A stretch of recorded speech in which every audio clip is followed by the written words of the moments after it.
نحمد و نصلی علی رسولہ الکریم اما بعد فاعوذ باللہ السمیع العلیم من الشیطان الرجیم بسم اللہ الرحمن الرحیم رب اشرح لی صدری ویسر لی امری واحلل عقدۃ من لسانی یفقہوا قولی رب زدنی علما اللہم طہر قلبی من النفاق وعملی من الریاء ولسانی من الکذب وعینی من الخیانہ فإنک تعلم خائنۃ الأعین وما تخفی الصدور۔ ناظرین اکرام، السلام علیکم ورحمۃ اللہ وبرکاتہ۔ پچھلے پروگرام میں نے نبی صلی اللہ علیہ وسلم کی ایک حدیث المؤمن مرآۃ المؤمن، مومن مومن کا آئینہ ہے، اس حدیث کی روشنی میں نے عرض کیا تھا کہ آئینے کی 10 خصوصیات ہیں، جن میں سے 5 میں پچھلے پروگرام میں عرض کر چکی ہوں، اور اگلی 5 جو ہیں وہ آپ کے سامنے پیش کروں گی۔ آئینے کی خصوصیت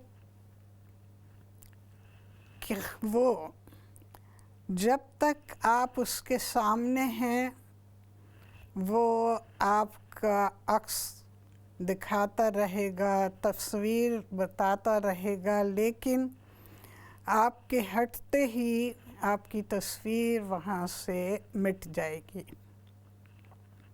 بالکل اسی طرح مومن جب دوسرے مومن سے ملتا ہے تو اس کے سامنے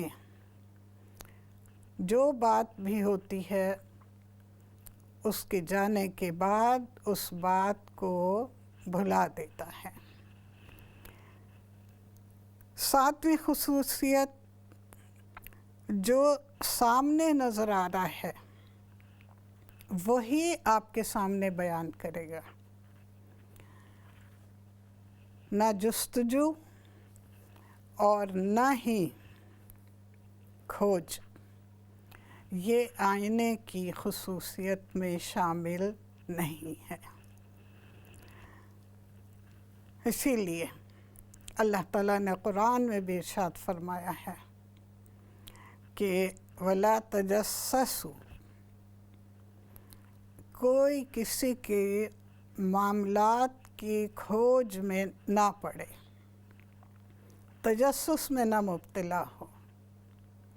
یہ مومن کی شان نہیں، یہ منافق کی خصوصیات میں سے ہے، اور آئینہ جو ہے وہ نفاق سے پاک ہوتا ہے۔ نمبر 8، آپ کی بے عزتی نہیں کرے گا بلکہ آپ کی خامی کو بیان کرے گا، اور یقیناً یہ بہت اعلیٰ ظرفی ہے۔ کسی کے رتبے کا خیال کیے بغیر، امیر ہے، غریب ہے، جو بھی اگر اس کے اندر آپ کو کسی قسم کی بھی خامی نظر آ رہی ہے تو اس کی بھلائی اور آپ کی بھلائی اسی میں ہے کہ اسے بیان کریں اسی کے سامنے، کیونکہ آپ کی بھلائی یہ ہے کہ آپ نے اس کے ساتھ نیکی کی، اور اس کی بھلائی یہ ہے کہ وہ اس نیکی کی قدر کرے اور اس برائی کو، خامی کو دور کرنے کی کوشش کرے۔ یہاں ایک بڑا دلچسپ واقعہ مجھے یاد آیا۔ کئی مرتبہ ایسا ہوا کہ کہیں بھی مسجد سے نکلتے ہوئے یا اور کسی جگہ بھی میرے اسکارف میں کچھ جھول رہ گیا، تو ایک خاتون، میں ان کی بہت قدر کرتی اس بارے میں، کہ وہ ہمیشہ بغیر کچھ کہے وہ ہاتھ سے ہی اسے درست کرتی، بلکہ ایک مرتبہ تو میں نے ہنس کے ان کا نام لے کے کہا کہ میرے میاں کی طرح تمہاری نظر بھی میرے اسکارف پہ رہتی ہے۔ ہر بات ختم ہو گئی۔ ابھی پچھلے دنوں کی بات ہے، ایک محفل میں جو کہ مخلوط تھی، مرد و زن دونوں موجود تھے، اور یہ خاتون یہاں پر ایک ادارہ ہے جو کہ اسلامی خدمت کے لیے بہت مشہور ہے، اس میں بہت زیادہ انوالو ہیں۔ انہیں میں دیکھ کے حیران رہ گئی کہ انہوں نے جو لباس پہنا ہوا تھا، شیفون کی قمیض، اور جس میں آستین پہ کوئی استر نہیں لگا ہوا، تو ظاہر ہے کہ روشنیاں اور سب کی آمد و رفت۔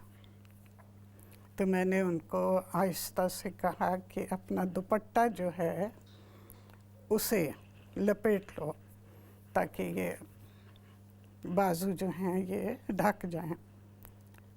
تو مجھے سے کہتی ہیں کہ باجی پن لگے ہوئے ہیں دوپٹے میں، تو سیٹ ہوا ہوا ہے، آج کل آپ کو پتہ ہے ہر چیز کو سیٹ کیا جاتا ہے۔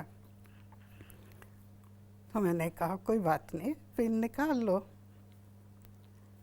خیر انہوں نے کیا بول، لیکن ان کے چہرے کی ناگواری مجھے صاف نظر آ رہی تھی، اور میں حیران ہوں کہ اس کے بعد عید آئی، انہوں نے کسی قسم کا کوئی رابطہ نہیں کیا، اور نہ ہی اس کے بعد۔ تو یہ ہیں ہمارے اصلاح کرنے والے، وہ جو بڑے بڑے عہدوں پر ہوتے ہیں، بڑے بڑی باتیں کرنے والے، اور اپنے آپ کو یہ ظاہر کرنے والے کہ وہ دین کی خدمت کر رہے ہیں، وہ دین کی خدمت کر رہے ہیں۔ اللہ تعالیٰ سب کے دلوں کا حال جانتا ہے، اعمال کو وہی پرکھنے والا ہے، ہماری کوئی بساط نہیں۔ لیکن افسوس یہ ہوتا ہے کہ اگر ان کی اصلاح کی کوئی کوشش کرے تو انہیں کتنی تکلیف پہنچتی ہے۔ وما علینا الا البلاغ۔ بہرحال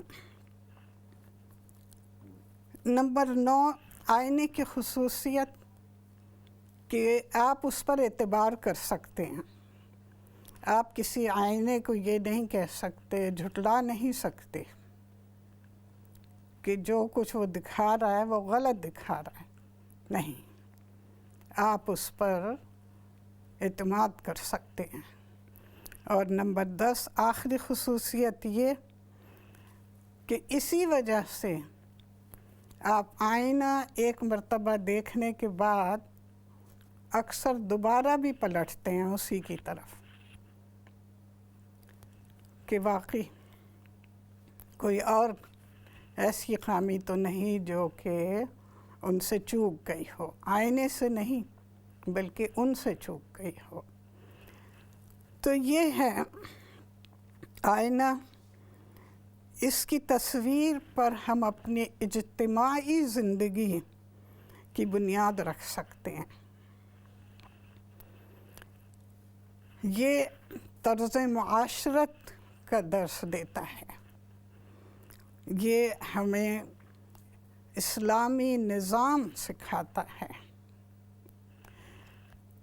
آئینہ دیکھیے اور آئینہ بنیے۔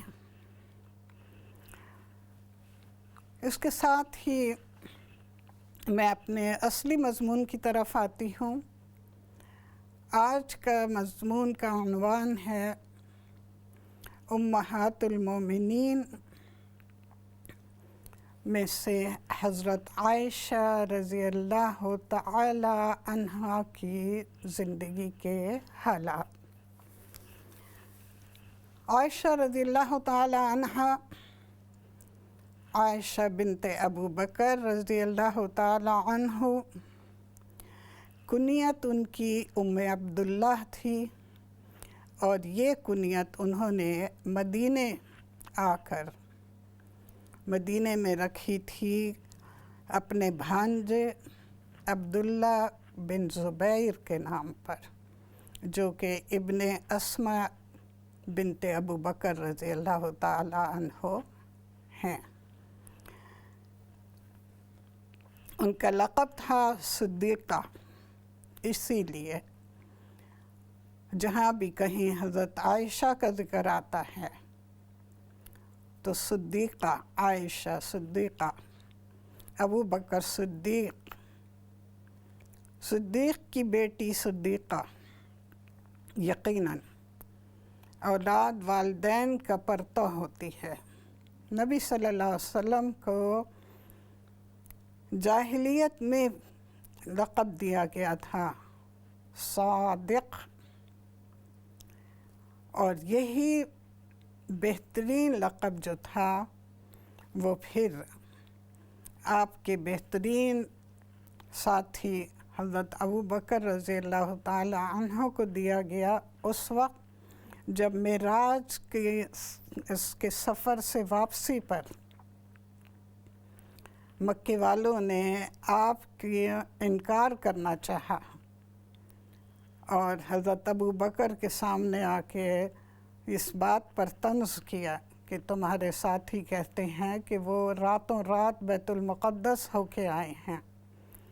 ابو بکر نے اپنے کانوں سے یہ بات نہیں سنی تھی، لیکن انہوں نے فرمایا کہ اگر حضور نے یہ بات کہی ہے، یہ فرمایا ہے، تو آپ سچے ہیں۔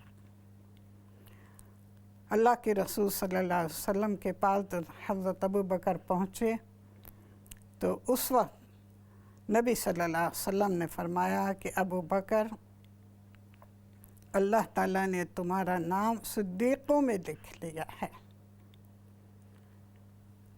قرآن میں اللہ تعالیٰ نے نبیوں کے بعد صدیقوں کا ذکر کیا ہے، وہ لوگ جو ہمیشہ سچ بولتے ہیں، چاہے کسی کو اچھی لگے یا بری لگے، دین کے لحاظ سے، دنیا کے لحاظ سے، وہ کبھی جھوٹ کا سہارا نہیں لیتے۔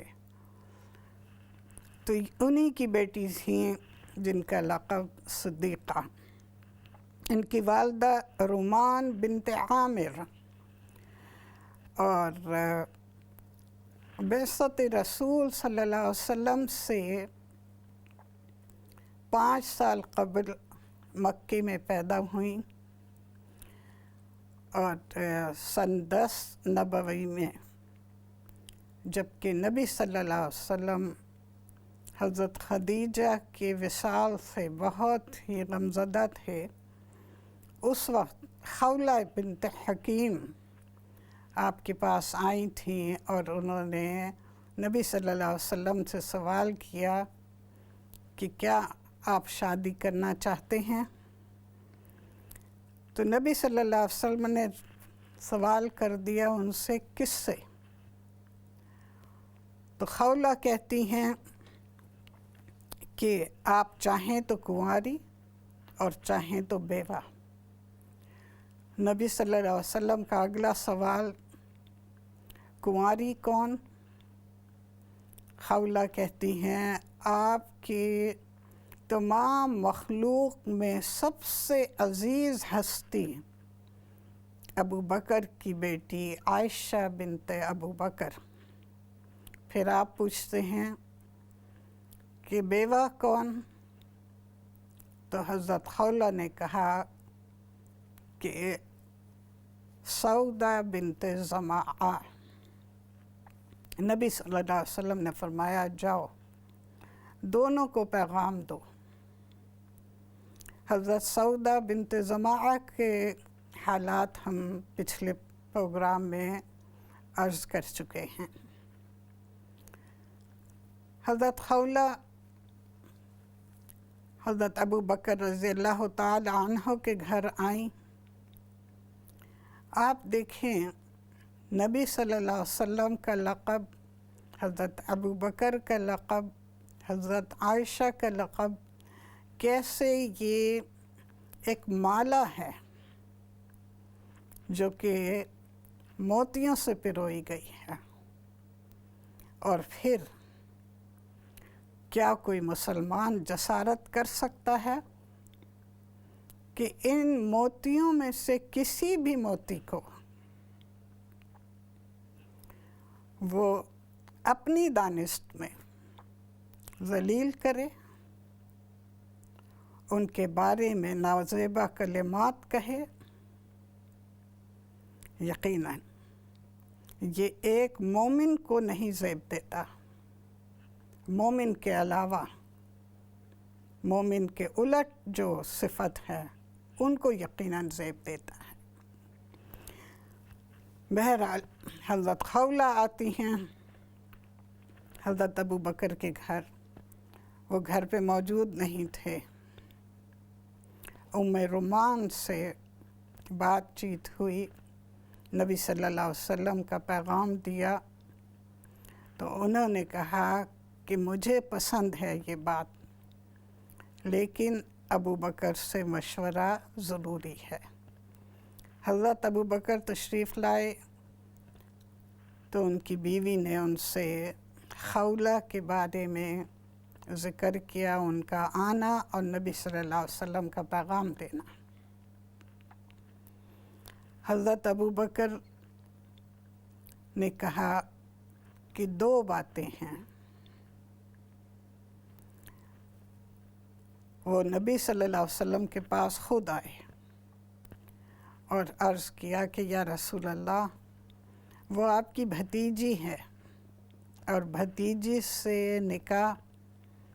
نبی صلی اللہ علیہ وسلم مسکرائے اور فرمایا کہ ابو بکر، تم میرے دینی بھائی ہو، صلبی بھائی نہیں۔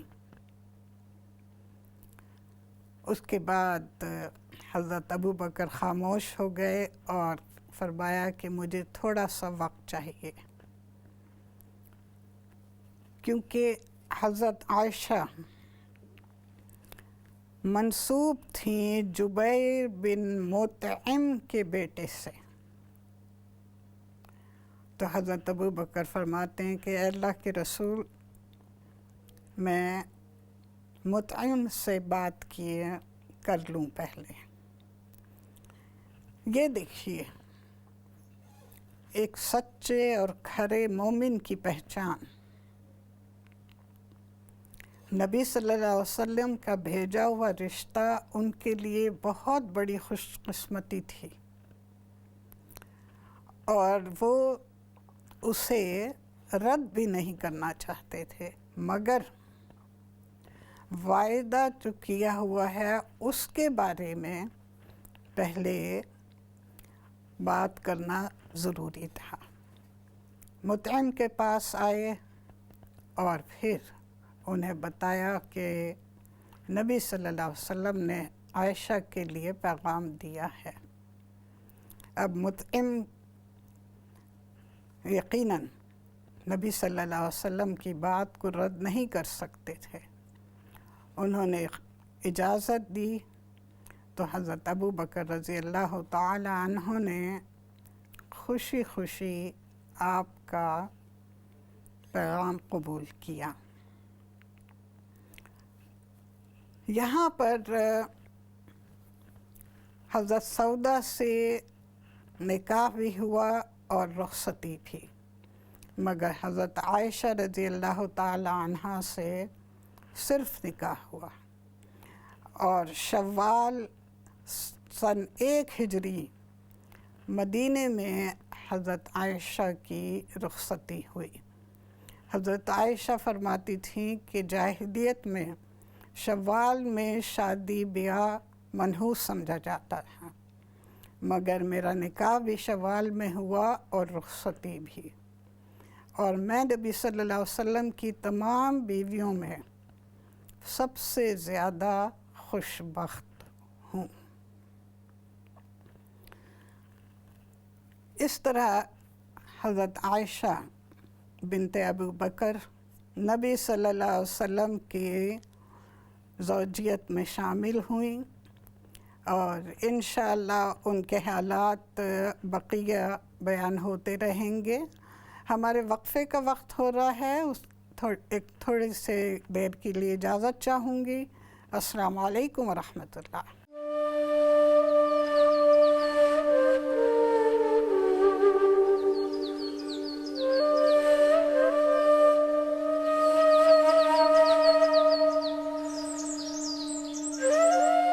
السلام علیکم ورحمۃ اللہ وبرکاتہ۔ ناظرین اکرام، وقفے سے پہلے آپ کی خدمت میں ام المومنین حضرت عائشہ رضی اللہ تعالی عنہا کا ذکر کر رہی تھی۔ اب ہمارے سوالات کا وقت ہے، تو جب تک کال آتی ہیں میں جو پچھلے 1-2 سوال رہ گئے ہیں ان کے جواب دے لوں۔ سب سے پہلا سوال میرے سامنے ہے خاتون کا، جن کا کہنا ہے کہ انہیں ڈکار بہت آتے ہیں، پیٹ پھولتا ہے، اور اس کی وجہ سے پھر ظاہر ہے کہ بھوک پر بھی یہ باتیں اثر انداز ہوتی ہیں۔ تو اس کا بہترین علاج تو یہ ہے کہ ایک تو آپ کھانا خوب چبا کے کھائیں، اطمینان سے کھانا کھاتے ہوئے کبھی کوئی ایسی بات نہ کریں جو کہ جیسے گھریلو مسائل ہیں یا عالمی مسائل ہیں، انہیں کھانے کی میز پر ڈسکس کرنا یہ آپ کے ہاضمے کے لیے نقصان دہ ہو سکتا ہے۔ دوسری چیز کہ خوب چبا کے کھائیں۔ تیسری بات یہ کہ بازار میں بہت سی چورن ملتی ہیں، رنگ برنگی شیشیاں آپ کو اپنی طرف متوجہ کرتی ہیں، لیکن اگر یہی چیزیں ہم گھر میں بنائیں تو یقیناً اس میں فائدہ بھی زیادہ ہے، مالی بھی اور صحت کے لحاظ سے بھی، کیونکہ چیزیں خالص ہوں گی، آپ خود بنائیں گے، اور اسی طرح سستی بھی بنے گی۔ سب سے پہلے آپ ایک شیشی لیں بڑے منہ کی، اور اس میں 1 ٹیبل اسپون، یہ تمام چیزیں سب برابر کی مقدار میں لینی ہیں۔ ادرک پاؤڈر 1 ٹیبل اسپون، اجوائن پسی ہوئی 1 ٹیبل اسپون، سوکھے لیموں کا پاؤڈر یہ بھی 1 ٹیبل اسپون، سوکھے پودینے کا پاؤڈر، اور فلفل دراز۔ فلفل دراز جسے اردو میں لمبی کالی مرچ کہا جاتا ہے، ہوتی ہے ذرا بھورے سے رنگ کی، لیکن کالی مرچ گول ہوتی ہے، یہ ذرا لمبی ہوتی ہے۔ یہ تمام چیزیں برابر مقدار میں لے کے آپ اس شیشی میں اچھی طرح مکس کر لیں، ڈھکنا ڈھک دیں، اور کھانے کے بعد یہ تقریباً 1/8 ٹی اسپون، مطلب بالکل جو چھوٹا چمچہ ہے اس کی نوک کے برابر لے کے زبان پہ رکھ کے اوپر سے آدھا گلاس گرم پانی پی لیں۔ یہ آپ کے ہاضمے کو درست رکھے گا، بھوک آپ کو لگے گی اس سے، اور اپھارا، ڈکار آنا، پیٹ کا پھولنا، ان سب کے لیے بہت مفید ہے۔ لیکن ان تمام چیزوں کے ساتھ ساتھ جو ضروری بات ہے، جو ہمیشہ میں کہتی ہوں لیکن اللہ تعالیٰ جانتا ہے کتنے لوگ اس پر عمل کرتے ہیں، وہ یہ ہے کہ کھانے کے بعد بیٹھنا یا لیٹنا یہ زہر ہے. آپ کے ہاضمے کے لیے ضروری ہے کہ کھانے کے بعد کم از کم آدھا گھنٹہ آپ کا جسم متحرک رہے. اور اس متحرک میں خاتون خانہ جو ہیں وہ گھر کی صفائی، کچن کی صفائی، برتن رکھنا سب کچھ شامل ہے، لیکن مسلسل واک، مسلسل چہل قدمی 20 منٹ کے لیے کم از کم 10 منٹ آپ نے کچن کی صفائی میں لگائے. آپ نے ویکیوم کیا، آپ نے برتن دھوئے یا ڈش واشر میں رکھے، جو بھی ہے، باقی 20 منٹ آپ چہل قدمی کریں، چاہے آپ اپنے گارڈن میں، چاہے آپ باہر، لیکن یہ لازمی ہے. ہمارے ہاں عموماً خاص طور پہ جب کوئی خاتون 50 سے اوپر ہو جاتی ہیں تو اس کے بعد وہ یہ سمجھتی ہیں کہ آرام ان کے لیے زیادہ ضروری ہے. کھانا کھایا اور وہیں صوفے پہ بیٹھ گئے، نہیں. یہی چیزیں ہیں جو آپ کا تمام جسمانی نظام جو ہے اس کو خراب کرتی ہیں. اس لیے کوشش کیجئے کہ کھانے کے بعد آرام کی جگہ اپنے جسم کو متحرک رکھیں. ایک کال منتظر ہے، وہ لے لوں، اس کے ساتھ ہی آپ کی جوابات بھی دیتی رہوں گی. جی السلام علیکم ورحمۃ اللہ. السلام علیکم ورحمۃ اللہ وبرکاتہ. میں نے بہت اچھا ماشاءاللہ آپ کے پروگرام میں سبھی دیکھتی ہوں. میں نے ایک بار میں نے آپ کا پروگرام دیکھا تھا. میری ایک سہیلی ہے تو اس کے منہ کے اوپر نا وہ سارے نا بال نکل آئے بہت زیادہ. تو آپ نے بتایا تھا کہ کھانے والا جو چونا ہوتا ہے اور اس کے ساتھ پتہ نہیں ایک اور چیز تھی ملا کے لگائیں تو وہ جڑوں سے نکل جاتے ہیں. تو وہ ذرا پلیز مہربانی کر کے ذرا دوبارہ بتا دیں، میں بھول گئی ہوں کیا تھی وہ چیز. ہاں نہیں، میں نے یہ کہا تھا کہ جب آپ اپنے چہرے کے بال موچنے کے ساتھ یا کسی طرح سے بھی نکالتی ہیں تو اس کے بعد چونے کا پانی لگا لیا کریں. یہ میں نے کہا تھا. چونے میں کوئی چیز شامل کر کے چہرے پر لگانا، کیونکہ چونا بہت تیز ہوتا ہے، لیکن چونے کا پانی جو ہے اسے لگانا. اور جب آپ چونے کا پانی لگائیں گے تو یقیناً آپ نے چونے کو گیلا کیا تو تھوڑا بہت چونا تو آئے گا ہی، لیکن صرف چونا جو ہے خالص وہ آپ کی جلد کے لیے مناسب نہیں رہے گا. اس لیے چونے کا پانی جو ہے وہ لگائیں تو اس سے یہ ہوگا کہ آہستہ آہستہ جڑیں جو ہیں وہ کمزور ہو کے ختم ہو جائیں گی اور بال دیر سے بھی نکلیں گے. تو بس اس بات کا خیال رکھیے.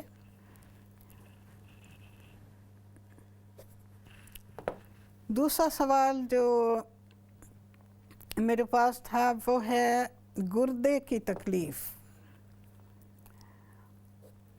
گردے میں تکلیف دو وجہ سے ہوتی ہے، یا تو انفیکشن یا پھر پتھری. تو گردے کی پتھری کے لیے بہت سی ایسی چیزیں ہیں جو کہ مفید ہوتی ہیں. سب سے پہلے تو تربوز، جب اس کا موسم ہو، تربوز کا کھانا، لیکن ایک آدھ پھانک نہیں، بلکہ جیسے کہ ناشتے میں آپ صرف تربوز کھائیں پیٹ بھر کے، اس کے گھنٹے بھر کے بعد جب وہ ہضم ہو جائے تو پھر آپ چائے ٹوسٹ جو لینا چاہیں وہ لے لیں.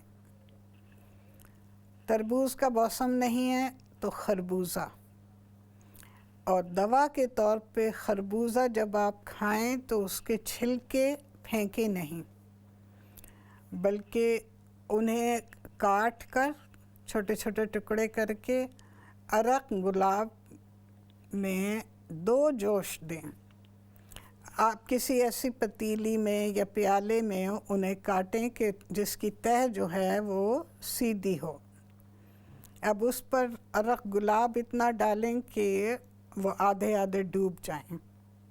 اب انہیں چولہے پہ رکھ کر 2 جوش دیں. اس کے بعد چولہا بند کر دیں. جب وہ ہلکا گرم رہ جائے پانی تو وہ پی لیں. جی السلام علیکم. السلام، کیا حال ہے؟ ٹھیک ہو؟ جی اللہ کا شکر. میں تو سن پرائیویٹ گل کر سکتی ہوں؟ ہاں آپ ہولڈ کیجئے، ٹھیک ہے، میں آپ سے بات کر لیتی ہوں. جی السلام علیکم. وعلیکم السلام. جی ہیلو. جی جی السلام علیکم. وعلیکم السلام. میں بول رہی ہوں ادھر سے بولٹن سے. تو میرا مطلب کہنا ہے کہ میں آپ کو بتانا ہے میرے بال باٹی میں بال ایسے ہو گئے دوبارہ، تھائی میں، بازو میں، تو سر میں جو بال ہے وہ سارے گر گئے ہیں. اتنے گرتے کہ میرے دستن دے بتانے بہت فرق ہے. بہت لمبے لمبے بال سب جڑوں سے نکلتے ہیں. تو اس طرح دوسرا ایسے چہرے میں بھی بال آ جاتے ہیں، جن میں بھی. تو اس میں آپ کوئی پلیز کوئی ایسا اچھا ٹوٹکا بتائیں. ہاں دیکھیے، بالوں کے حوالے سے میں نے پچھلے پروگرام میں بھی نسخے بتائے تھے، تو انشاءاللہ تعالی دوبارہ ریپیٹ کر دوں گی، ٹھیک ہے. جی السلام علیکم. ہیلو. السلام علیکم. وعلیکم السلام. کیا حال ہے جی اپنا؟ ٹھیک ٹھاک ہے؟ جی جی الحمدللہ. بھن جی میرے نا پتہ نہیں کی ہے، پہلا پیراں دے وچ سیگا تے نیچے پیراں دے بہت گرمی نکلتی تھی. ہوں لتاں پہ چلی گئی، اتنی زیادہ گرمی کہ رات میرے کو سونا بھاری ہو جاتا. کوئی یہ علاج میں دسو تو تھوڑا بہت بہت شکریہ. میں نے بڑی نے کیا. سوری میری بہن، اردو میں بات کریں گی یا ذرا؟ جی.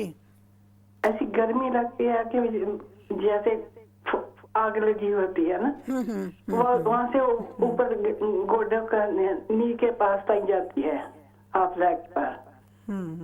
اتنی زیادہ گرمی ہے کہ مجھے پتہ نہیں لگتا میں کیا کر رہا. رات میں سو نہیں سکتی، بہت گرمی لگتی ہے. اوپر لیتی ہے تبھی ایسا ہوتا ہے کہ میں مر جاؤں گی، کوئی آگ لگ گئی ہے. آپ کوئی دوا وغیرہ کھاتی ہیں؟ جی ہاں، دوائیں تو میری بہت ساری ہیں. ڈائبٹی ہے، تھائرائیڈ ہے، ہارٹ پرابلم ہے، اتنا ساری ہیں.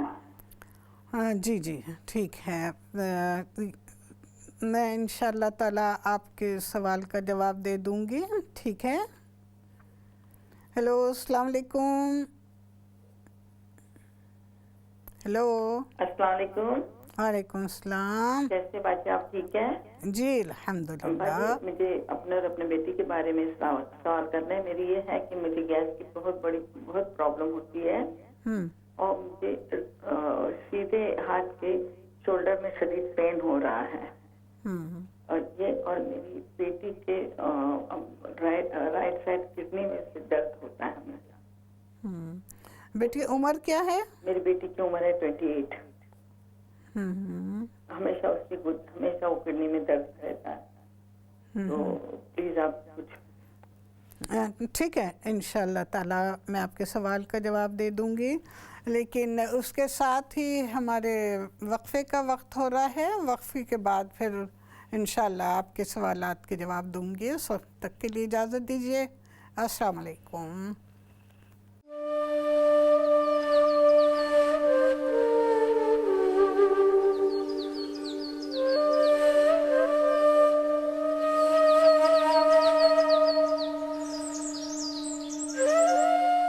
السلام علیکم ورحمۃ اللہ. ناظرین اکرام، وقفے سے پہلے آپ کی کالز لے رہی تھی. جی پہلے کچھ کال لے لوں، اس کے بعد پھر سوالات کے جواب دیتی ہوں. جی السلام علیکم. وعلیکم السلام. جی ہیلو باجی. آپ انگلش میں I'm not very good in Urdu. English میں can I speak in English? Sorry, could you repeat again? I said I'm not very good in Urdu. Could I speak in English? Yes. Okay. My problem is I've had this problem for about, I don't know, 5-6 years. And I feel as if whenever I eat anything, it can be anything, I feel as though I can't breathe. I don't have any problem swallowing. Swallowing mein, koi mushkil nahi hoti. I can swallow, but khaane ke baad, after about 10-15 minutes, ایسے پتہ لگتا ہے کہ میری سانس رک کے آتی ہے, میری پوری سانس میں نہیں لے سکتی, بے چینی سی ہوتی ہے, اور پھر ایسے کر کے میں کھاتی نہیں ہوں اتنا, کیونکہ یہ مجھے 5-6 سال سے یہ تکلیف ہے. اور میں ڈاکٹر کے پاس گئی تو وہ کہتے ہیں کہ آپ کو شاید ایسما ہے, اور انہوں نے مجھے انہیلر دیے, لیکن ان سے کوئی فرق نہیں پڑتا بالکل. اینڈ سو وہ انہیلر میں نہیں لیتی. یہ کھانے کے بعد ہوتا ہے یا ویسے بھی ہوتا ہے؟ ویسے بھی ہوتا ہے, لیکن کھانے کے بعد زیادہ ہوتا ہے. ہاں, تو آپ کو گیس کی پرابلم ہے, اور آپ پروگرام شروع سے دیکھ رہی ہیں یا نہیں؟ نہیں, وہ میں ابھی کیا, ٹھیک ہے. میں نے پروگرام کے شروع میں بتایا تھا علاج, لیکن میں دوبارہ اسے ریپیٹ کر دوں گی, ٹھیک ہے. لیکن گیس کے لیے انہوں نے مجھے دی ہے وہ ٹیبلٹ. ہاں, لیکن اس سے کوئی فائدہ نہیں ہوتا, میرا اپنا تجربہ یہی ہے. تو دوا سے زیادہ آپ غذا سے علاج کریں, انشاءاللہ تعالی اس سے آپ کو فرق پڑے گا, ٹھیک ہے. آپ بتائیں گی اس کا علاج کیا؟ آلرائٹ, میں آپ کے سوال کا جواب دے دوں گا. اللہ حافظ. ہیلو, السلام علیکم.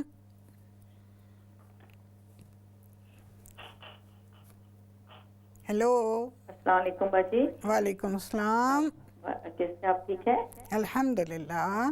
باجی میرا سوال میری بہن کے لیے ہے, ان کو ڈائبٹیز ہے, اور لیکن ان کے ہاتھوں اور پیروں میں بہت جلن ہوتی ہے, تو اس کے لیے آپ پلیز کچھ بتائیے ہمیں. ان کی عمر کیا ہے؟ ان کی عمر ہے 64. ان کے شوہر ہیں؟ جی نہیں. تو بہت ہاتھ پیروں میں جلن ہوتی ہے انہیں, اور ڈائبٹیز ان کے ہمیشہ نیچے اوپر ہوتی رہتی ہے. چلیں ٹھیک ہے, میں انشاءاللہ تعالیٰ آپ کے سوال کا جواب دے دوں گی. ہیلو, السلام علیکم. ہیلو جی, السلام علیکم. وعلیکم السلام ورحمۃ اللہ. کیا حال ہے باجی, ٹھیک ہے؟ جی اللہ کا شکر. میں آپ کا پروگرام دیکھ رہی, ماشاء اللہ آپ کا پروگرام بہت اچھا ہوتا ہے. اللہ تعالیٰ آپ کو جزا دے, صحت تندرستی دے, اللہ مہربانی کرے. اور باجی میں نے آپ سے یہ پوچھنا تھا, میری ایج نا 55 ہے, مجھے نا پتے میں پتھری ہے, جس کی وجہ سے مجھے تھوڑی دیر مطلب 2 مہینے 3 مہینے بعد نا پیٹ میں بہت درد ہوتی ہے, وومٹنگ بہت ہوتی ہے, بہت طبیعت خراب ہو جاتی ہے. تو یہ ان کے پاس جاتی ہوں, جو جی پی والے جو کرونا کی وجہ سے کچھ بھی نہیں کر رہے, تو پلیز مجھے کوئی اس طرح کا بتائیں کہ میں وہ جو فروٹ وغیرہ بھی کھاؤں نا, اس سے بھی مجھے شاید الرجی ہو جاتی ہے, درد ہوتی ہے. تو اس کا پلیز مجھے کوئی نسخہ بتائیں کہ تاکہ میں گھر میں کوئی ایسا کام کروں مجھے ٹھیک ہو جاؤں پلیز. ٹھیک ہے, میں انشاءاللہ تعالیٰ آپ کے سوال کا جواب دے دوں گی. اوکے, اللہ حافظ. السلام علیکم. ہیلو, السلام علیکم. وعلیکم السلام. جی میں نے نا یہ بات کرنی تھی آپ سے فون میں, میرے ڈاکٹر کو بھی دکھایا میں نے, ایکس رے تھا کچھ کیا ہے, یہ میری کھانسی اور اس کے ساتھ بلغم وہ نہیں ہٹتی, اس لیے اس کا علاج بتا دیں گے کوئی جس سے کچھ کافی فرق پڑ جائے. ٹھیک ہے, میں انشاءاللہ تعالیٰ آپ کے سوال کا جواب دے دوں گی. ہیلو, السلام علیکم. وعلیکم السلام. میرے وائف کا پرابلم جب چلتی ہے نا تو سانس بہت سانس ہوتا ہے, بیٹھی رہی تو کوئی پرابلم.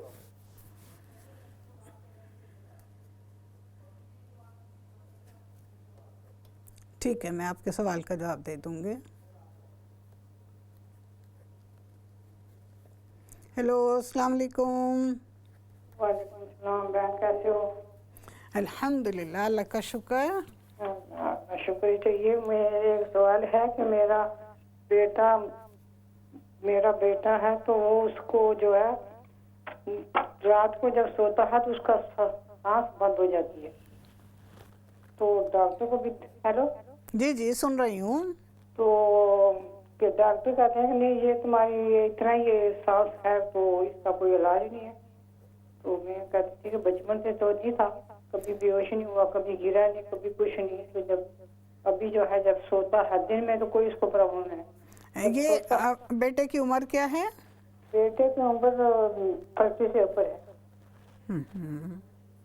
تو یہ میں سوچا کہ اچانک یہ کیا ہو گیا. ادھر یونیورسٹی میں تھا تو واپس آیا تو کبھی کبھی پہلے تو اس نے نہیں بتایا, تو جب دینے سے تکلیف ہو جاتی ہے, جیسے سوتا ہے تو سانس بند ہوتا ہے تو سب جا کر پیر کھڑا ہو جاتا ہے. چلیے ٹھیک ہے, میں آپ کے سوال کا جواب دے دوں گی انشاءاللہ. اوکے جی, اللہ حافظ.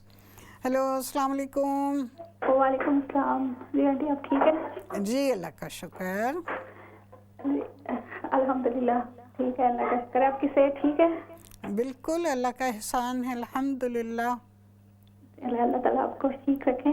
آنٹی میں نے پوچھنا تھا کہ میرا بیٹا ہے 7 ایئر کا, تو اس کی بہت زیادہ نکسیر نکلتی ہے. اب تو بہت زیادہ ہی نکلتی ہے کہ صبح شام اکثر نکلتی ہے, اور نکلتی بھی بہت زیادہ ہے کہ بلڈ بھی بہت نکل رہا ہوتا ہے اور ساتھ بلڈ کلوٹس بھی آ رہے ہوتے ہیں.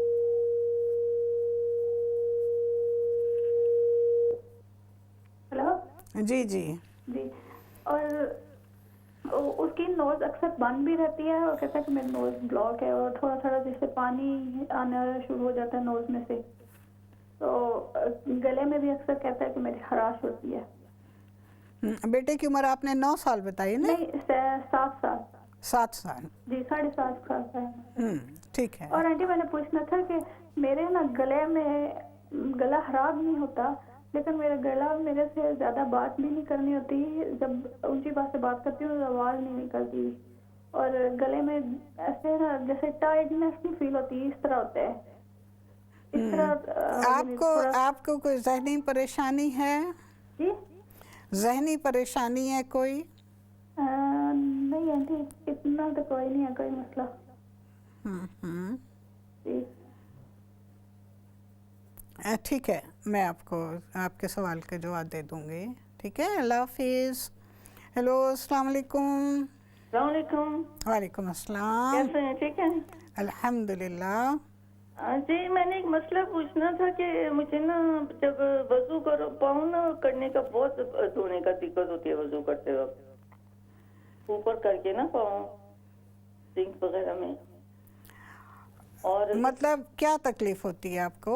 مشکل لگتا ہے نا اوپر کرنا, تو بہت درد ہوتی ہے پاؤں پہ سنک کے اندر پاؤں دھونے کی. وضو جب نہیں کرتے. ہاں ٹھیک ہے, کیا گھٹنے میں درد ہے یا نہیں؟ گھٹنے میں نہیں, یہ ساری ٹانگ اونچی, مشکل بہت لگتا ہے کرنی نا اوپر. تو آپ سنک میں اگر نہیں دھو سکتی تو پھر آپ کا شاور روم ہے؟ نہیں شاور نہیں ہے, بات ہے ٹب ہے. جی جی جی ٹب. تو سنک کے مقابلے میں ٹب جو ہوتا ہے وہ نیچے ہوتا ہے نا, ادھر بھی مشکل لگتا ہے بہت نا. اس کے علاوہ اور کوئی چارہ نہیں ہے, دھونے ضروری ہیں. ہاں تو پھر اس کا علاج یہ کیجئے کہ ایک پلاسٹک کا بیسن جو تسلا ہوتا ہے جی وہ لے لیجئے جی, اور اسے سنک کے ساتھ رکھیے. جی اس میں پاؤں رکھ کے دھو کے پھر وہ پانی جو ہے وہ سنک میں یا ٹب میں پھینک کے تو اس کو سائڈ پہ کھڑا کر دیجئے.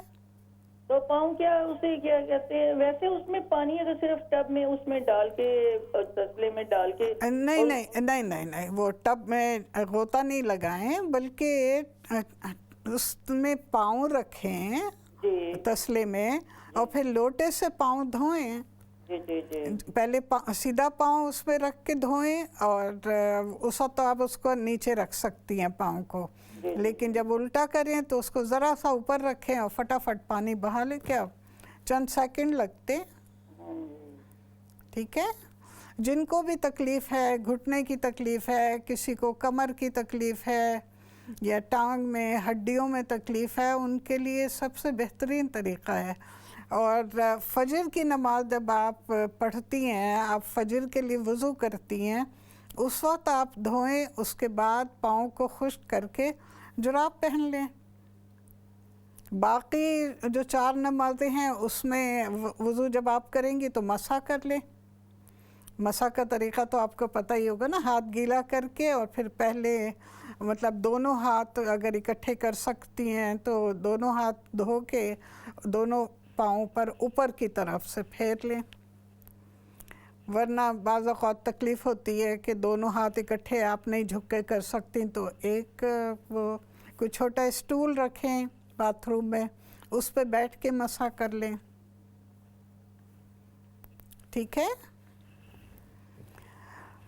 ہیلو، السلام علیکم۔ السلام علیکم ورحمۃ اللہ وبرکاتہ۔ جی میں آپ سے ایک سوال پوچھنا چاہ رہی ہوں۔ جی یہ کہ میں نے رمضان میں اعتکاف پہ بیٹھی تھی، تو اس کے بعد میں نکلی ہوں، تو 1 ہفتے کے بعد میری جو طبیعت خراب ہو گئی، مجھے نیند اڑ گئی ہے، نیند نہیں آتی، تو ابھی تک میں دوائی بھی کھاتی ہوں، سب کچھ کرتی ہوں، دوائی تو اتنی لینا بھی نہیں تو چاہتی۔ کیا آپ اعتکاف میں بالکل نہیں سوتی تھیں؟ نہیں سوتی تھی، ٹائم سے سوتی تھی، نماز بھی پڑھتی تھی، تو سو بھی جاتی تھی، نیند بھی آتی تھی۔ یہ کوئی ہفتہ 10 دن بعد یہ پرابلم ہوا ہے۔ ٹھیک ہے، نیند کے لیے میں آپ کو کچھ چیزیں بتا دوں گی، انشاءاللہ تعالی آپ کو بھرپور نیند آئے گی، ٹھیک ہے؟ ہیلو، السلام علیکم۔ وعلیکم السلام۔ جی باجی میں نے آپ سے پرائیویٹ بات کرنی ہے، پلیز۔ ہاں، آپ ہولڈ کیجئے، میں آپ سے بات کر لیتی ہوں۔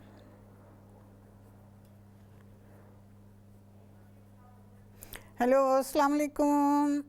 جی وعلیکم السلام باجی، میں تھوڑا سا وہ ہیلتھ کے بارے میں پوچھنا تھا کہ مجھے کافی سالوں سے مجھے ساتھ کی تکلیف ہے، پھر کچھ سال ہو کے یہ بیک میں پرابلم شروع ہو گئی، یہ بیک کی درد، اور ڈاکٹر کچھ بتاتے نہیں ہیں ہیڈ ایک کے لیے، تو مجھے وہ اینٹی ڈپریسنٹ وہ دیتے رہے ہیں، تو اب تکلیف ٹانگوں میں آ گئی ہے، وہ مسل بہت زیادہ ویک ہو گئے ہیں، اور زیادہ چلا نہیں جاتا یا بیٹھا نہیں جاتا، اور مسل بہت ویک ہو گئے بیک کے، لیگز کے، اور دوسرا کہ لیگز میں ٹھنڈ بہت جلدی لگ جاتی، معمولی سی ٹھنڈ ہوتی ہے، بہت درد ہوتا ہے، تھوڑا سا چلتی ہوں بہت درد ہوتا ہے، معمولی سی ٹھنڈ ہو تو بہت درد ہوتا ہے۔ ہاں ٹھیک ہے، میں انشاءاللہ تعالیٰ آپ کے سوال کا جواب دے دوں گی۔ اوکے، ہاں، سب سے پہلے یہ جو سوال ہے میرے پاس وہ ہے خاتون کا، جنہوں نے کہا تھا کہ ان کے بال بہت گرتے ہیں۔ دیکھیں، بالوں کے لیے میں نے پچھلے ہفتے بھی بتایا تھا کہ ناریل کا تیل 1 کپ اور تارا میرا کا تیل، تارا میرا کا اگر تیل نہ ملے تو اس کے بیج ہوتے ہیں، ان بیجوں کو ہلکا سا پیس کے وہ اس تیل میں شامل کر لیں، اور 1 کپ کیسٹر آئل، ان تینوں تیلوں کو ملا کے رکھ لیں، اور اگر دھوپ نکلی ہوئی ہو تو 2-4 دن دھوپ میں رکھیں، ورنہ ویسے ہی گرم جگہ پہ یعنی کچن میں رکھ لیں کوکر کے پاس۔ 2-3 دن کے بعد پھر یہ تیل آپ بالوں کے لیے استعمال کریں۔ دوسری چیز یہ کہ کلر اور شیمپو وہ نہ استعمال کریں، بلکہ اس کے لیے بہترین کلر ہے، آپ 1 چمچی، یہ مقدار میں کم منیمم بتا رہی ہوں، اپنے بالوں کے حساب سے آپ اسے بڑھا سکتے ہیں، ڈبل ٹرپل کر سکتے ہیں۔ 1 چمچی آپ نے مہندی کی لینی ہے، اور مہندی کا خیال رکھیے کہ جو ڈبوں کی مہندی ہوتی ہے اس میں ٹاٹری ملی ہوئی ہوتی ہے جو بالوں کے لیے بہت نقصان دہ ہے۔ خالص مہندی پاکستان سے کھلی مل جاتی ہے، یا کہیں سے سعودی عرب کوئی جائے، کہیں بھی کسی بھی عرب ملک میں خالص مل جاتی ہے، آپ وہاں سے منگا لیں، پاکستان سے منگا لیں۔ 1 چمچی اور 4 چمچی کافی، اور اس میں 1 ٹیبل اسپون دہی، 1 چھوٹا اسپون زیتون کا تیل، یہ چیزیں مکس کر کے اور ان کو خوب پھینٹیں کہ بہت سافٹ سا پیسٹ بن جائے۔ اب آپ اسے اپنے بالوں میں لگائیں اور 1 گھنٹے کے لیے چھوڑ دیں، 1 گھنٹے کے بعد دھو لیں۔ ہفتے میں 2 بار یہ استعمال کریں، یہ شیمپو بھی ہے اور کلر بھی ہے، اور یہ دوسرا تیل جو ہے لگانے کے لیے وہ بھی استعمال کریں۔ اگلا سوال ہے خاتون کا، جنہوں نے کہا ہے کہ انہیں گرمی بہت لگتی ہے رات کو سوتے ہوئے اور دوائیں کھا رہی ہیں وہ کافی۔ دیکھیے، آپ رات کو سونے سے پہلے مٹی کا ایک پیالہ لیں، اس میں 1 چمچی دھنیا اور 1 چمچی پسا ہوا آملہ یہ بھگو دیں، اور صبح دونوں کو مسل کے چھان کے اسے باقاعدہ روز پئیں۔ اسی طرح آپ رات کو سونے سے پہلے دہی کی نمکین لسی یا آب شورا جسے سکنجبین بھی کہتے ہیں وہ 1-2 گھنٹے پہلے پی لیا کریں۔ چقندر، گاجر اور کدو ابال کے بطور سلاد استعمال کریں۔ میرے پاس سوال تو بہت ہیں لیکن ٹائم نہیں ہے، اس لیے آپ تھوڑا انتظار کریں، ہم وقفے کے بعد دوبارہ آؤں گے انشاءاللہ۔ اوکے جی،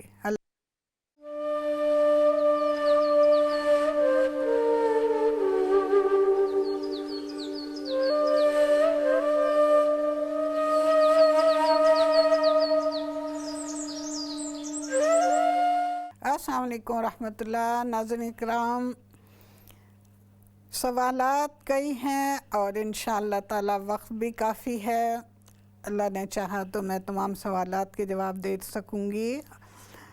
بہرحال مزید اگر کوئی کال کرنا چاہیں تو وہ بھی کر لیں۔ اگلا سوال جو میرے سامنے ہے وہ خاتون کا ہے کہ ان کی بیٹی کے کندھے میں بہت درد ہے۔ دیکھیے، شولڈر میں کئی وجہ سے ہوتا ہے، کبھی ہم بہت جھٹکے سے کام کرتے ہیں، کبھی بہت بازوؤں کو استعمال کرتے ہیں، آرام نہیں دیتے، اور اسی طرح اگر کوئی گیم کھیلنے والا ہے تو اس کو بھی یہ تکلیف ہو جاتی ہے۔ تو اس کے لیے سب سے پہلی چیز ہے ایکسرسائز۔ بازو کو بالکل سیدھا کر کے اور کلاک وائز اور اینٹی کلاک وائز 5 مرتبہ ایک سائڈ، 5 مرتبہ دوسری سائڈ اس کو حرکت دیں۔ جب بھی شاور لیں تو گرم پانی اتنا ذرا زیادہ گرم ہو جو آپ برداشت کر سکیں، اس کے نیچے اپنا شولڈر کر کے اور یہی ایکسرسائز شاور میں بھی کریں۔ ایک چیز تو یہ ہو گئی ہے۔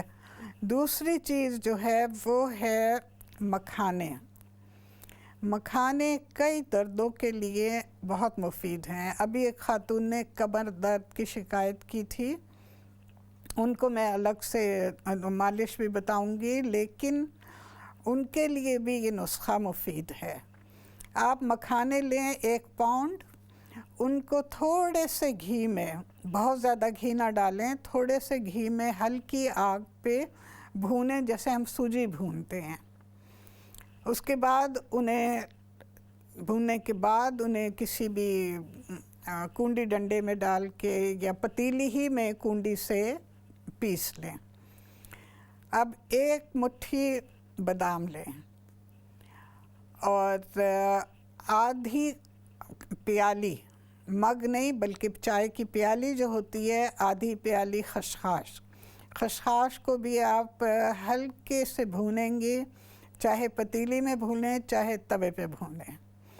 اب اسے تمام چیزوں کو آپ نے بادام کو کاٹ لینا ہے اور خشخاش کو چاہے ثابوتی رہنے دیں، جب اس کو آپ بھون لیتے ہیں تو یہ بڑی کرنچی مزیدار ہو جاتی ہے۔ ان تینوں چیزوں کو آپ مکس کر لیں۔ اگر شوگر کی تکلیف نہیں ہے تو تھوڑی سی شوگر بھی شامل کر لیں، ذائقہ اچھا ہوگا۔ دن میں 2 مرتبہ، صبح نہار منہ اس کے 2 ٹیبل اسپون کھائیں اور اسی طرح شام کو چائے کے ساتھ۔ یہ کمر کے درد کے لیے، ٹانگوں کے درد کے لیے، شولڈر کی تکلیف کے لیے بہت فائدہ مند ہے۔ تو بس یہ چیزیں استعمال کریں 1 مہینے تک باقاعدگی سے، انشاءاللہ تعالی آپ کو فرق پڑے گا آپ کی بیٹی کو۔ اگلا سوال ہے کھانے کے بعد سانس رکنا۔ دیکھیے اس کا مطلب یہ ہے کہ آپ کو اصل تکلیف جو ہے وہ ایسڈ ہے، آپ کے معدے میں تیزابیت ہے، جس کی وجہ سے کھانے کے بعد وہ جب تیزاب زیادہ ہوتا ہے تو وہ پھر معدے سے سینے کی طرف آتا ہے اور سانس رکتا ہوا محسوس ہوتا ہے۔ اس لیے آپ نے اپنے کھانے پہ توجہ دینی ہے۔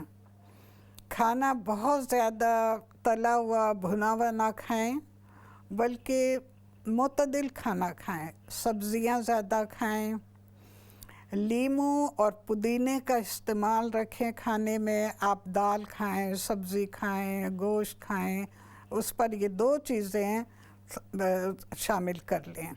پودینہ جب سبز آ رہا ہو تو سبز پودینہ، تازہ پودینہ، اور اگر نہیں ہے تو سوکھا ہوا پودینہ، اسے استعمال کریں، اور لیموں کا استعمال باقاعدگی سے کریں۔ اور کھانے کے بعد میں نے ابھی بتایا تھا کہ آپ چورن بنا لیں گھر میں۔ اس چورن میں ادرک پاؤڈر 1 ٹیبل اسپون، اجوائن پسی ہوئی 1 ٹیبل اسپون، سوکھے لیموں کا پاؤڈر 1 ٹیبل اسپون، پودینے کا پاؤڈر 1 ٹیبل اسپون، اور فلفل دراز لمبی مرچ، کالی مرچ کی قسم ہے، لمبی ہے، اس پہ لکھا ہوتا ہے لانگ پیپر یا فلفل دراز ہی لکھا ہوتا ہے، لمبی مرچ جو بھی لکھا ہو۔ یہ پاؤڈر بنا کے رکھ لیں۔ ہر کھانے کے بعد اسے 1/8 ٹی اسپون زبان پہ رکھ کے اوپر سے آدھا گلاس پانی کا پی لیں۔ یہ چند چیزیں ہیں جن کو آپ استعمال کریں گے تو انشاءاللہ تعالیٰ یہ آپ کا جو کھانے کی پرابلم ہے یہ دور ہو جائے گی۔ اگلا سوال خاتون کا ہے کہ ان کی بہن کے ہاتھ پاؤں میں جلن ہوتی ہے۔ ہاتھ پاؤں میں جلن کی وجہ یہی ہے کہ جسم میں حدت زیادہ ہے، گرمی ہے۔ اس کے لیے خربوزہ آپ کو بہت فائدہ مند ہے آپ کے لیے۔ اسی طرح سیب، کیلا، دہی، دودھ اور تخم ریحان۔ تخم ریحان آپ صبح جو ہے چمچی 1 بڑے گلاس پانی میں ڈال کے اور وہ پہلے پی کے اس کے بعد پھر کوئی 5-10 منٹ کے بعد ناشتہ کریں۔ کوشش کریں کہ لال مرچ کی جگہ ہری مرچ استعمال کریں۔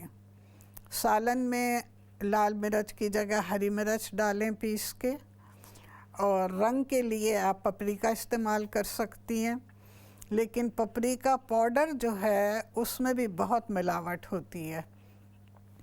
بعض دکانوں پہ ملتا ہے، بلکہ خاص طور پہ ٹرکش دکانوں پہ آپ کو ملے گا پپریکا فلیکس، جسے کہتے ہیں نا ہمارے یہاں کٹی ہوئی مرچ۔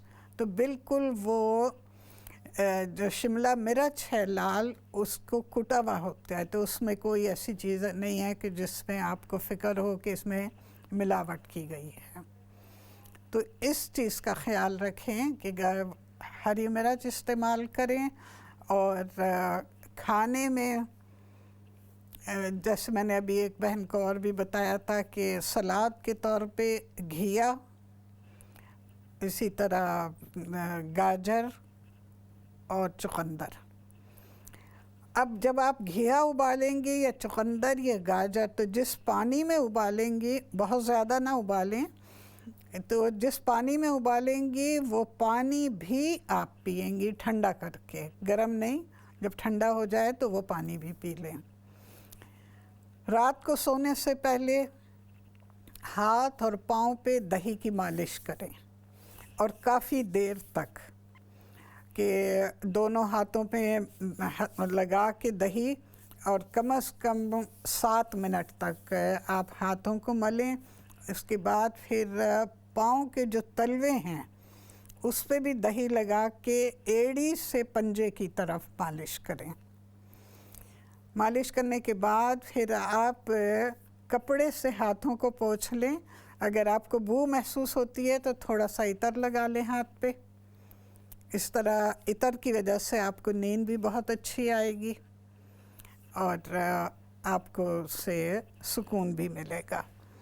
اگلا سوال بہن کا ہے پتے میں پتھری. آپ گوشت خاص طور پہ گائے کا گوشت بالکل نہ استعمال کریں، بلکہ مٹن بھی کم از کم استعمال کریں.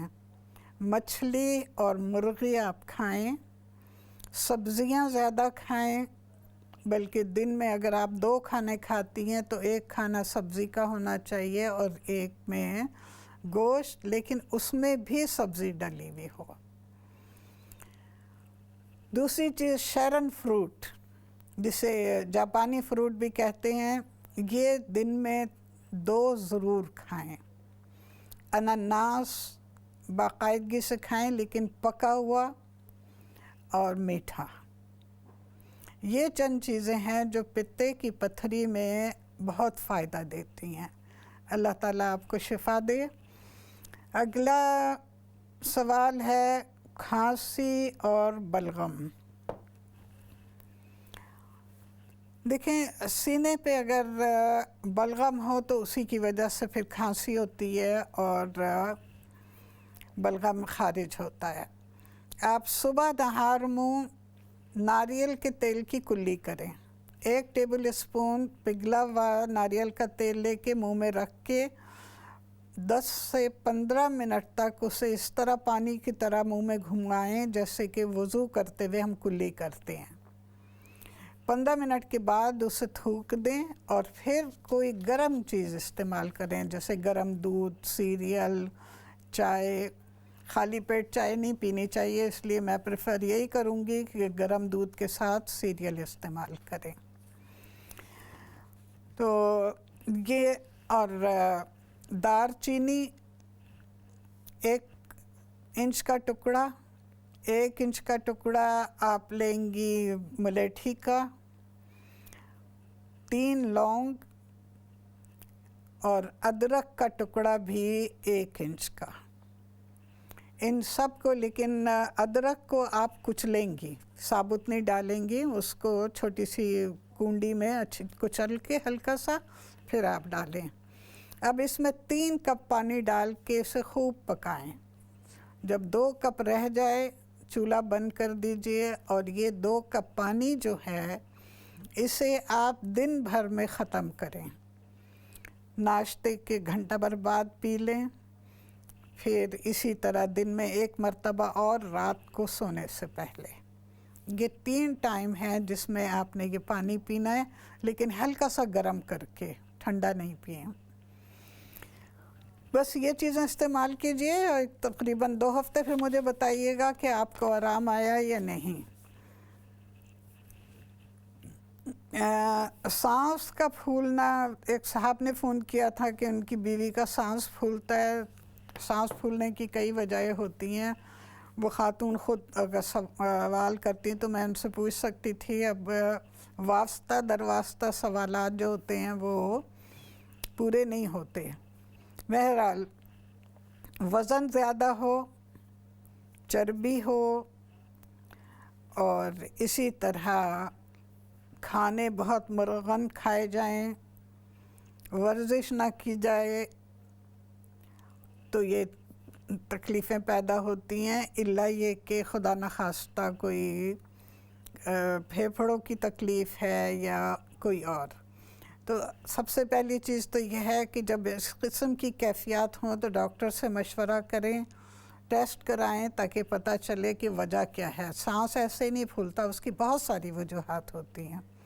لیکن فی الحال میں اتنا ہی کہوں گی کہ اگر وزن زیادہ ہے تو وزن کم کریں، ورزش کی عادت ڈالیں، اور اپنا غذائیں جو ہیں اس پر توجہ دیں. اگلا سوال ہے خاتون کا بیٹا رات کو سوتا ہے تو سانس بند ہو جاتا ہے. اللہ نہ کرے کہ کسی کا سانس بند ہو، انسان کا سانس بند ہو تو پھر انسان کیسے زندہ رہے گا؟ مقصد یہ ہے کہ سانس لینے میں دقت ہوتی ہے، اصل یہ ہے بات۔ اس کے لیے سب سے پہلے تو یہ کہ بیٹے سے کہیں کہ کھانا جلدی کھائیں۔ رات کو دیر سے 30 سالہ بیٹا ہے، یقیناً کام سے آتے لیٹ ہو جائے گا، لیکن 7 بجے کھانا کھا لیں، اور کھانے کے بعد پھر آپ اسے، یا 30 سالہ بیٹا ہے تو یقیناً شادی شدہ بھی ہوگا، اس کو پودینے کا قہوہ بنا کے دیں۔ 5 پتے پودینے کے ایک مگ میں ڈالیں، اور اسی طرح ایک چھوٹا سا ٹکڑا ادرک کا، اسے اسی طرح کچل کے مگ میں ڈال کے ابلتا ہوا پانی ڈال کے اسے ڈھک دیں 5 منٹ کے لیے۔ 5 منٹ کے بعد اس کا عرق نکل آئے گا، چمچے سے اچھی طرح ملا کے کھانے کے بعد یہ ضرور پئیں۔ 2 چیزیں ہو گئیں، اور تیسری بات یہ ہے کہ کبھی بھی کھانے کے فوراً بعد سونے کی کوشش نہ کریں۔ بعض لوگ بہت لیٹ کھانا کھاتے ہیں، 11 بجے رات کو کھانا کھایا جا رہا ہے، 12 بجے سو رہے ہیں۔ نہیں، اپنے طرز زندگی جو ہے اس میں تبدیلی لائیں، وقت پہ سوئیں، وقت پہ کھائیں، جلدی کھانا کھائیں، کھانے کے بعد چہل قدمی کریں، ہاضمے والی چیزیں استعمال کریں، پھل استعمال کریں، اور فاسٹ فوڈ سے پرہیز کریں۔ آپ کے بیٹے کے لیے فاسٹ فوڈ، خاص طور پہ یہ میک ڈونلڈ کے ملک شیک وغیرہ بہت نقصان دہ ہیں، اس لیے ان چیزوں سے پرہیز کریں، گھر میں کھانا بنائیں، گھر میں کھانا کھائیں، اور ان باتوں کا خیال رکھیں۔ اگلا سوال ہے، نکسیر پھوٹتی ہے 7 سالہ بیٹے کی، ناک بند رہتی ہے۔ اصل میں جن بچوں کو زکام کی شکایت ہوتی ہے نا، ہمیشہ خیال رکھیں، چھوٹے بچوں کی ناک جو ہے وہ بند ہوتی ہے زکام کی وجہ سے۔ ایسے بچوں کو آپ زیادہ سے زیادہ وٹامن سی والی چیزیں دیں، جس میں اورنج ہے، سنترا ہے، لیمو کی سکنجبین بنا کے، یا بعض چھوٹے بچے بھی بہت شوق سے لیمو ویسے ہی چوستے ہیں، اس پہ تھوڑا سا نمک ڈال دیں، یا نہیں بھی بغیر نمک ڈالے بھی بڑے مزے سے وہ چوستے ہیں۔ میرے پوتا پوتی ہیں 4 سال اور 2 سال، وہ لیمو کہیں بھی کٹا ہوا دیکھیں گے، ماں کو کاٹتے، مجھے کسی کو بھی، تو وہ فوراً آ کے دیدہ لیمو چاہیے لے کے اور مزے سے چوستے ہیں۔ بلکہ کوشش کریں کہ آپ کے بچے کو عادت پڑے کہ لیمو کے ساتھ وہ اس کا چھلکا بھی کھا لے۔ دار چینی ایسے بچوں کے لیے بہت مفید ہے۔ دار چینی ایک تو ہاضمہ صحیح رکھتی ہے، دوسرے دماغ کے لیے بہت اچھی ہے، دماغ کو تیز کرتی ہے۔ جنہیں بھولنے کی بیماری ہے وہ بھی دن میں چھوٹے چھوٹے ٹکڑے اگر 4-5 رکھ لیں پیالی میں اور چلتے پھرتے کھا لیں تو یہ مفید ہیں۔ تو چھوٹے بچوں کے لیے بھی دار چینی بہت اچھی ہے، وہ اپنے بیٹے کو دیں، اور رات کو سونے سے پہلے اس کے کمرے میں انتظام کریں اسٹیم کا، کہ اس کے کمرے میں ڈرائی ایئر نہ ہو، خشکی نہ ہو، اور اس اسٹیم کی وجہ سے اس کی ناک بند نہیں ہوگی، پھر نکسیر بھی نہیں پھوٹے گی۔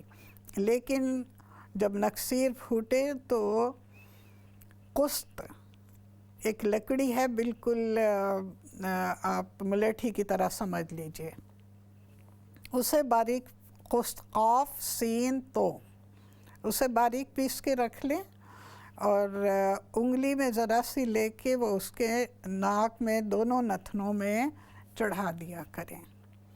آہستہ آہستہ اس کی نکسیر پھوٹنی بند ہو جائے گی انشاءاللہ۔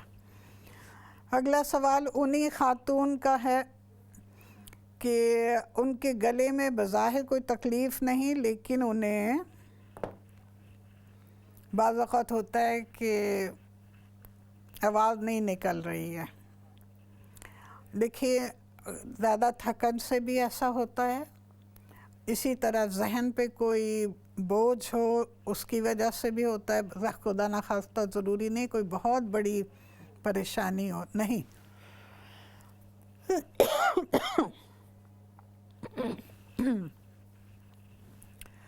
کسی بھی قسم کی کوئی فکر ہو معمولی سا، اس سے بھی ایسا ہو جاتا ہے.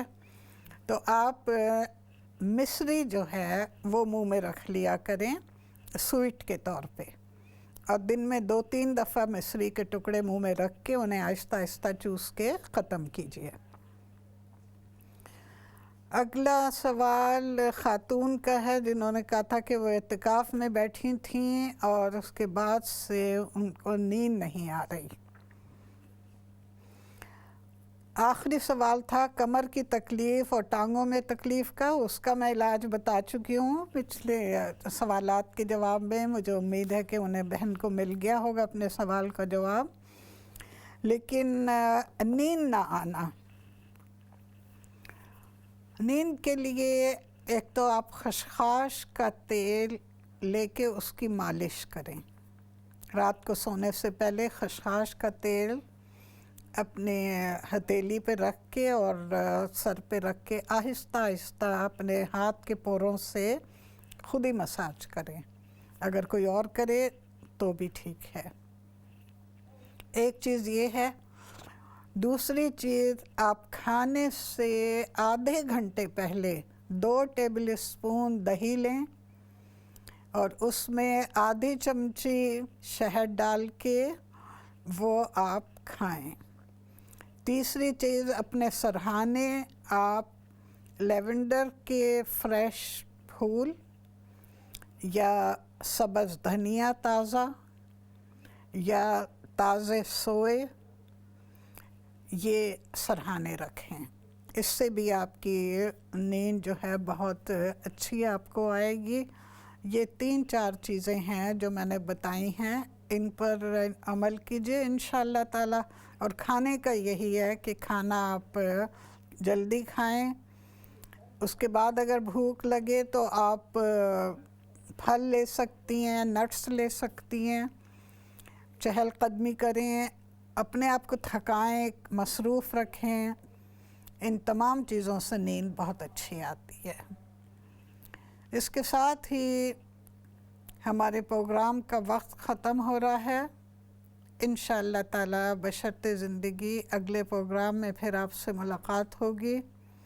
اس وقت تک کے لیے اجازت چاہوں گی. ربنا تقبل منا انك انت السميع العليم وتب علينا انك انت التواب الرحيم وصلى الله تعالى على خير خلقه محمد وآله واصحابه اجمعين برحمتك يا ارحم الراحمين آمين. والسلام علیکم ورحمۃ اللہ وبرکاتہ.